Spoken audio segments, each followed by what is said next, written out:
kita sudah connect ke apa namanya Python. Nah, tapi koneksi ke Python ini gitu ya, itu biasanya harus didaftarkan dulu di antivirus kita gitu ya. Jadi kalau enggak nanti dia akan diblok gitu ya, karena dia kan koneksi ke keluar gitu ya. Jadi daftarkan di antivirus atau ke teman-teman misalnya pakai antivirus lokal, ya mungkin di set di situ atau dimatikan sementara gitu ya. Pada saat mau menjalankan apa namanya workflow yang memang ada Python-nya ya. Cuman mungkin lebih aman kalau di register ya Python-nya. Oke.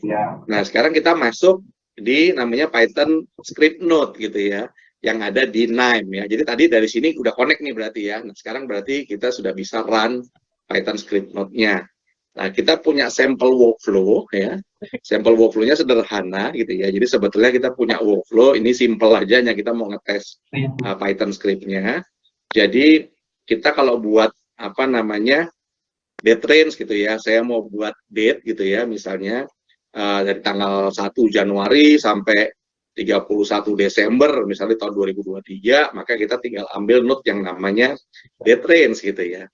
Nah, cuma apa namanya dia keluar resultnya. Nah, sekarang kita cuma mau coba bagaimana kita membuat function yang sama menggunakan Python script ya, sehingga nanti Python script ini bisa apa namanya flow ini ya dari sini dari apa namanya dari yang string to date ini sampai ke modify time itu nanti bisa kita apa namanya bisa kita bungkus dia ya sebagai apa namanya komponen atau apa namanya oke, kita sorry saya pilih dulu ya ini. Oke, nanti kita bisa bungkus gitu ya apa namanya sebagai komponen misalnya untuk next bisa dipakai lagi gitu ya. Oke, nah kita sekarang akan coba apa namanya belajar sini, tapi sebelumnya mungkin saya akan terangkan dulu. Jadi di nanti pada saat kita pakai Python script ini, kalau kita di double klik ya atau kita ke configuration, ini akan masuk apa namanya ke script ya, di dalamnya itu isinya script ya. Scriptnya ini sebetulnya persis sama dengan apa namanya dengan scriptnya Python. Bedanya apa? Bedanya nanti kita tambahkan di yang awal ini ya, karena kan kalau kita kembali lagi si Python script ini kan dia butuh input ya. Ini ada gambar segitiga, gambar segitiga hitam ini ada inputnya, butuhnya table namanya gitu ya. Dia butuh input data bentuknya table dan kemudian dia output. Outputnya bisa kita set ya. Jadi jumlahnya bisa 1, 2, 3 dan seterusnya, tinggal kita tambah. Inputnya pun juga demikian gitu ya. Jadi pada saat kita masuk ke Python script, yang jangan kita lupa adalah satu, kita harus set apa namanya bagaimana data tersebut masuk ke node ini gitu ya, flow-nya. Jadi kita set dulu nih contohnya nih yang di atas ini, nanti output-nya adalah yang di bawah ya node-nya gitu ya. Nah, ini tadi karena node output-nya ada 2, jadi kita set ada 2 output, tapi kalau diisi 1 juga nggak masalah ya. Nah, nanti dari sini kita bisa coba ya training execute script-nya, atau mungkin kita bisa execute per baris atau per sekian baris ya, silahkan dicoba di sini gitu ya untuk testing script Python-nya. Nah, script Python yang akan kita pakai ya, ini akan simple hari ini ya. Ini juga saya sengaja ini scriptnya saya copy, saya minta buatkan oleh ChatGPT gitu ya. Jadi anggap aja misalnya saya nggak bisa Python sama sekali, biasanya saya nanya aja ke ChatGPT gitu, misalnya saya mau buat apa namanya data ya, inputnya itu apa namanya date range misalnya gitu ya, maka dia akan kasih apa namanya scriptnya, kemudian tinggal kita edit sedikit. Nah, yang diedit apa? Satu tadi apa, masukin datanya input sama outputnya ya dari node-nya. Ini secara umum inputnya akan seperti ini, jadi import nime.scripting.io s NIO itu name input output lah ya, NIO gitu ya. Nah, sampai kita tambahin yang paling bawah nanti untuk outputnya, karena kalau kita nggak kasih ini nanti dia jalan Python-nya, cuman outputnya tidak bisa dimanfaatkan oleh node-node yang lain gitu ya.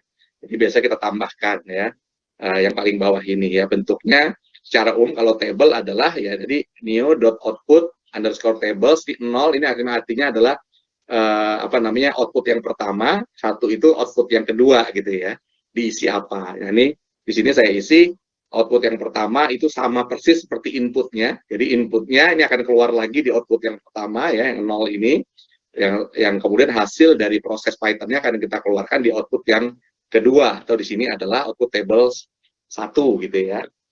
Nah, kemudian berikutnya yang harus kita set secara umum biasanya adalah nama-nama variabelnya. Jadi kalau sini nama variabelnya ini kita kita ganti. Jadi karena datanya itu kita dapatnya dari tadi input ini, maka kita tulis nih ya, kita ganti ya. Jadi new input tables ya kan. Input tables itu ada dia masuk dari tablesnya. Ini kita taruh ke panasnya gitu ya.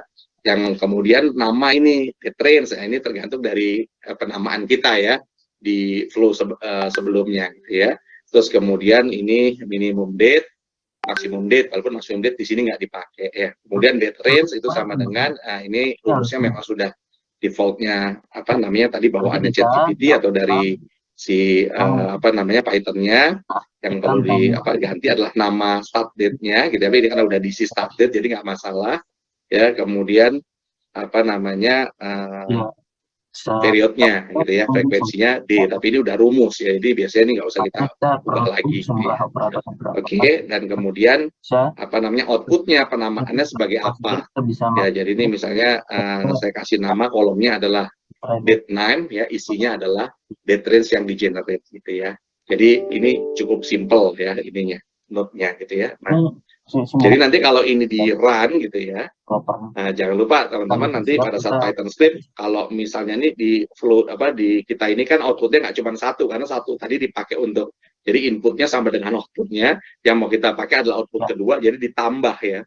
Jadi diklik ada tanda tambah pada saat, jadi kalau kita klik di pada saat sudah kita tarik ini node ini ya ke workflow kita, kemudian kita klik nanti ada tambah aja. Kalau diklik kita bisa nambah nih outputnya berupa apa berupa table, apa berupa image ya, atau berupa objek gitu ya. Nah secara default kita akan pilih yang berupa table, atau gambarnya keluar adalah kayak segitiga hitam ini, kayak panah hitam gitu ya. Nah, itu di versi yang sekarang ya. Cuman di versi yang baru nanti sudah sedikit lebih advance gitu ya. Jadi kalau di ekspektasi keluar di Desember 2023 itu ada fitur kita tanya ke AI-nya. Ya, jadi misalnya kita mau nambah output dan sebagainya, kita tinggal perintahin aja nih. Contoh nih kita ketik di sini ya, please add second output table ya, with the standard deviation and mean content gitu ya misalnya ya. Ini kita ketik ini, kemudian dia akan buat sendiri ya. Jadi name yang baru nanti sudah memanfaatkan generatif AI juga, memanfaatkan LLM dan GPT-nya ya, yang pre-train GPT-nya untuk kita bisa nanya ke ke name-nya ya, untuk dibuatkan ya. Mudah-mudahan juga nanti codingnya juga bisa juga nanya di sini ya, mudah-mudahan. Tapi ini baru keluar Desember ya, yang sekarang belum ada gitu ya. Nah, baik, kita materinya mungkin itu, kita langsung show saja di di workflow-nya ya. Teman-teman bisa download workflow-nya, nanti kita coba lihat gitu ya. Jadi mungkin saya ulangi lagi. Jadi gini, kalau by default ya, sebenarnya kalau kita nggak pakai Python ya, sebetulnya kalau kita mau buat date range dan sebagainya, kita sudah ada node-nya yang namanya date range. Atau teman-teman kalau yang mau coba-coba fiturnya Nime yang namanya Nime AI Assistant gitu ya, ini asal kita login ya. Sebentar saya izin login dulu. Asal kita login itu oke, sudah login. Nah, kita bisa nanya nih, misalnya I want to create date range ya, date range ya kan. I want to create date range gitu ya. Nah, ini pakai yang mana? Saya klik OK ya. Ini kita lihat, mudah-mudahan dia bisa jawab ya. Harus tadi dicoba dulu di awal. Tapi oke, kita langsung praktek aja. Dia akan ngasih suggestion note-nya. Ini tergantung koneksi internet kita. Oke, dia akan ngasih suggestion nih. Oke, ya pakai note ini gitu ya. Jadi kita tahu note-nya ini, tinggal langsung kita tarik di note-nya nih. Ya, gitu ya. Jadi bisa langsung kita buat ya dari note ini ya. Atau misalnya saya mau lagi, misalnya I want I want to input misalnya ya, input date ya, using misalnya date time widget gitu misalnya ya. Nah, mudah-mudahan bisa keluar ya. Nah, dia akan ngasih tahu nih, ada nggak kita, apa namanya, note-nya untuk buat seperti itu. Jadi kalau note-nya ada, kita bisa pakai gitu ya. Oke, ada yang ngasih tahu, dia kasih note-nya kan. Nah, jadi ada note-nya, misalnya ada time widget ini. Nah, nanti kita pakai. Nanti coba kita belajar ya pakainya ya, kalau masih ada waktu. Tapi intinya, time widget ini isinya kan kita bisa isi nih.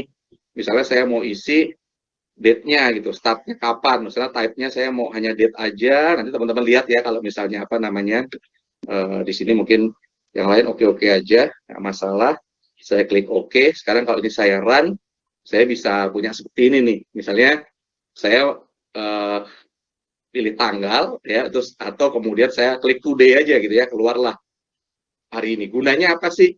Gunanya widget ini sebetulnya kita nanti bisa buat apps gitu ya, kita bisa buat apps. Contoh saya apply dulu, saya simpen. Nah, ini nanti saya bisa buat app ya. Jadi tapi keluarannya ini adalah variabel. Kalau merah gini variabel, berarti kesininya masuknya harus variabel gitu ya. Nah, variabel. Nah, sementara aslinya di sini kalau kita mau buat range itu kan kita pilih nih, misalnya date-nya tanggal berapa, ya kan? Istilahnya kita masukin kan. Contoh saya mau buat date ya, namanya adalah date name, jadi saya nggak mau pakai time ya, date name. Kemudian saya maunya itu based on variable, kalau fix itu adalah berapa hari gitu ya, atau berapa minggu, berapa bulan. Kalau pakai variable saya pakai start dan end date ya. Intervalnya adalah ini 1 day ya, jadi 1 day, intervalnya 1 day gitu ya. Nah ini kalau ini kita masukkan, nah saya mau start dari 2020 01 sampai 2023 0531 misalnya. Maka kalau ini kita run ya, ini kalau ini kan bisa kita run, maka kita akan dapat ya hasilnya ya. Jadi 2020-01 sampai tadi 2023-0531 misalnya, kita buat begitu. Nah, sekarang kalau tadi kita pakai widget, ini artinya saya bisa, saya masukkan ke sini jadi variabel, ya, kemudian saya bicara di variabelnya. Jadi startnya saya ambil dari variabel. Ya, variabel tadi namanya date input. Oke, maka sekarang kalau ini di run, ya, oke, resultnya dia akan masuk di apa namanya, oh itu masih negatif ya. Oke, ini karena intervalnya mungkin dia lebih ini ya. Nah, pokoknya dia akan keluarkan apa namanya resultnya ya di sini ya. Jadi misalnya saya mau ganti ini apa namanya variabel ya, kemudian saya mungkin pilihnya fix aja deh, misalnya dari tadi itu saya masukin 100 hari misalnya gitu ya. Ya, maka apa namanya saya akan klik oke gitu ya, mudah-mudahan jalan gitu ya. Oke, nah kita punya 100 hari dari inputnya tadi ya. Ini row-nya ada 100 dari apa namanya, dari hari ini sampai 100 hari ke depan. Nah, itu adalah sebetulnya adalah teknik standar kalau kita mau menggunakan apa namanya node-node-nya Nime gitu ya. Nah, tapi sekarang kita akan coba, ini kan kita ulangi dulu ya. Jadi saya tidak akan pakai ininya, apa, akan kita hapus. Ya ini juga mungkin kita hapus ya. Delete, oke. Jadi kita kembalikan 2021 variabel sampai oke ya. Oke, nah sekarang saya nggak mau pakai ini misalnya. Nama saya mau pakai Python script ya, karena bisa juga Python script nanti akan kita pakai untuk mengenerate apa? Mengenerate kita akan buat seakan-akan ada node gitu ya. Mungkin di sini bukan node ya, apa namanya, komponen ya. Nanti kita akan belajar juga nih gimana cara buat komponen seperti di bawah ini ya. Jadi node-node ini kalau kita kumpulkan, ini bisa kita jadikan metanode. Metanode itu sebetulnya adalah hanya pengelompokan dari node-node ini supaya kelihatannya tidak terlalu banyak node-nya. Nah, kadang-kadang kita buat workflow nanti sangat kompleks itu ya, jadi metanode, atau bisa juga kita jadikan komponen. Kalau komponen itu seakan-akan kita punya node gitu ya, seakan-akan kita punya node cuman buatan kita sendiri gitu ya. Dan ini bisa dipakai di apa namanya, nanti kalau kita terkonek ke server ya bisa di share di komponennya gitu ya. Nah, tapi sekarang kita akan fokus belajar Python script-nya gitu ya. Jadi kita akan belajar Python script-nya. Oke, jadi apa sih yang kita lakukan? Kalau di sini kan kita input nih ya, jadi tadi ada awal sama akhir gitu ya. Nah, sekarang saya mau pakai Python script. Python script yang saya pakai tadi, yang asalnya, yang kita sudah dapat tadi dari ChatGPT itu sudah saya edit gitu ya. Jadi, satu, sekarang berarti saya buat di Nime ada node yang namanya table creator gitu ya. Saya pakai table creator gunanya untuk apa? Hanya untuk ngisi nih minimum date sama maksimum date order gitu ya. Kenapa namanya saya kasih seperti ini? Saya sesuaikan tadi dengan script Python-nya. Atau kalau mau ini diganti ya script Python-nya kita ubah ya. Ada minimum dan ada maksimum date gitu ya. Nah, kemudian kita manfaatkan karena tadi masuknya ini adalah bentuknya adalah string ya kan. Maka sekarang kita ambil node lainnya yang namanya adalah string to date ya. Di string to date ini ya kita ganti stringnya ini jadi date dan kita set date formatnya. Jadi nanti kalau teman-teman apa namanya date formatnya bentuknya seperti apa nggak terlalu clear, diklik aja guess kayak gini ya. Jadi supaya apa namanya dia mendetek formatnya gitu ya. Nah jadi setelah dia di sini udah berubah ya, ini menjadi apa namanya local date. Nah, karena dia sudah date, maka kemudian karena tadi ingat di formula script kita kan kita pakai date range ya, maka sekarang kita buat date range gitu ya. Kita buat date range, ya, kita buat date range.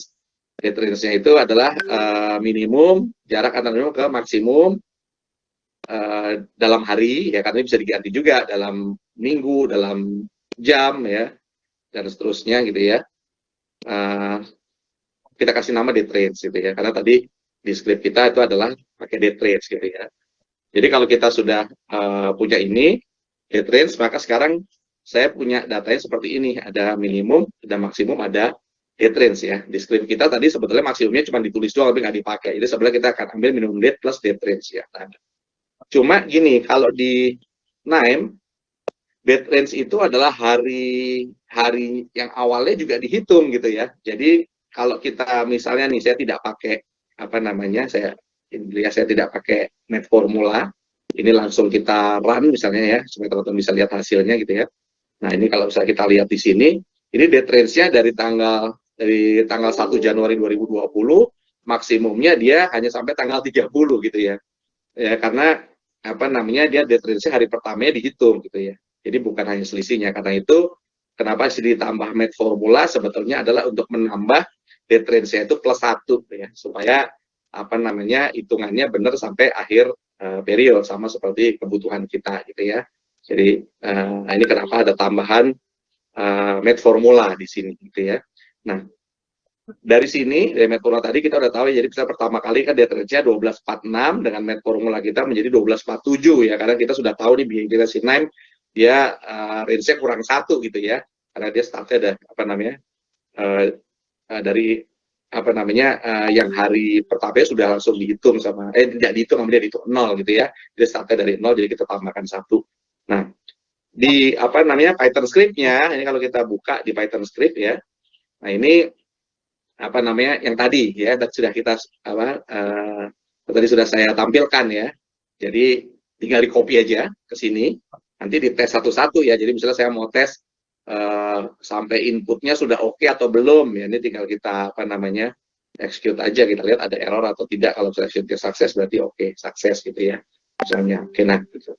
Ini Python script kalau kita run maka dia menghasilkan sesuatu. Cuma yang teman-teman harus ingat adalah Python script ini ya, Python script ya, nah, Python script ya defaultnya seperti ini gitu ya. Jadi kalau defaultnya begini misalnya kan, kita run ya, ini kan outputnya cuma 1 gitu ya, padahal apa tadi kita outputnya kan 2 gitu ya.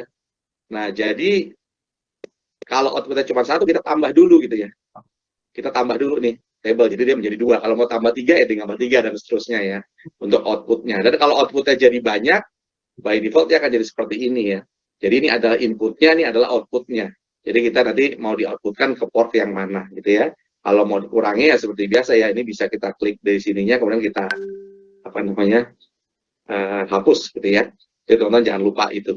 Kenapa? Karena di sini dia outputnya kita set 2, jadi output yang pertama itu adalah apa adanya dari inputnya, output yang kedua adalah resultnya. Jadi kalau kita lihat di sini misalnya Yang pertama, output yang pertama itu adalah sesuai dengan input dari sini. Ada min, max, date, ya. Kemudian ada date range, ya. Output yang pertama ini persis sama, ya. Yang kedua outputnya atau di table ini adalah hasilnya, gitu ya. Nah, cuma kalau teman-teman perhatikan hasilnya dari si Python script yang kita buat ini, karena tadi kita nggak setting apa-apa, by default dia ada time-nya, ada timestamp-nya, ya. Sehingga kita tambah satu node lagi dari apa namanya node yang ada di name, kita modify date-nya. Jadi date yang inputnya tadi ada timestamp-nya, maka ini kita remove ya timestamp-nya. Jadi date-nya ini kita remove timestamp-nya, sehingga akhirnya keluaran dari sini ini timestamp-nya sudah tidak ada. Jadi sama persis seperti output ini. Nah, jadi ini untuk hal yang sederhana ya. Tapi nanti kita akan belajar untuk yang apa namanya yang kompleks ya, penggunaan apa namanya Python script-nya. Hari ini kita start dari yang basic dan sederhana dulu gitu ya. Nah, dari sini kita sudah berhasil nih sekarang menghubungkan name-nya dengan Python ya. Nanti menggunakan Python script, kemudian ada result-nya. Jadi artinya apa? Dengan ada fasilitas Python script ini, ya, maka semua yang bisa dilakukan di Python gitu ya, semua yang bisa dilakukan di Python selama itu berupa data pipeline gitu ya, mau kemudian nanti algoritma atau apa yang keluarnya adalah outputnya adalah data gitu ya, maka kita bisa lakukan juga di Nine gitu ya. Nah, nanti atau misalnya ada teman-teman mungkin nanti ada yang task yang mungkin luar biasa kompleks gitu ya, sementara ada teman-teman mungkin yang jago Python yang sudah pernah buat skripnya, ya akhirnya tinggal kita pakai aja skrip tersebut ya kan. Nah, sebenarnya name-nya akan dipakai sebenarnya untuk apa namanya visual workflow-nya gitu ya. Oke. Nah, ini untuk apa namanya name-nya sendiri. Nah, tapi kemudian apa sih yang bisa kita lakukan gitu ya? Jadi bisa kita lakukan, kalau saya mau buat metanode gitu ya. Nah, sekarang saya mau buat metanode nih misalnya. Ini saya kebawahin dulu ya, yang sampel ininya, metanode-nya. Tadi saya hanya kasih contoh di apa workflow ya teman-teman. Kalau saya mau buat metanode misalnya, maka ini bisa saya copy ya. Contoh nih, saya metanode-nya nggak mau buat di atas. Kalau saya buat di atas nanti kalau hilang repot gitu ya. Jadi saya mau buat metanode baru gitu misalnya. Ini saya keluarkan seperti ini. Nah, dari sini gitu ya, misalnya saya run, oke. Dia jalan juga. Nah, ini kalau kita copy, maka kita right click nih. Contohnya saya buat metanode. Kalau saya klik jadi metanode, maka dia ini dijadikan satu apa? Hanya satu kotak ya. Atau seakan-akan dia menjadi satu node aja gitu ya. Yang node ini bisa kita kasih nama lah. Misalnya namanya ini apa namanya? Date gitu ya nanti ya namanya ya kan. Nah, sekarang kalau ini kita run, oke, dia jalan.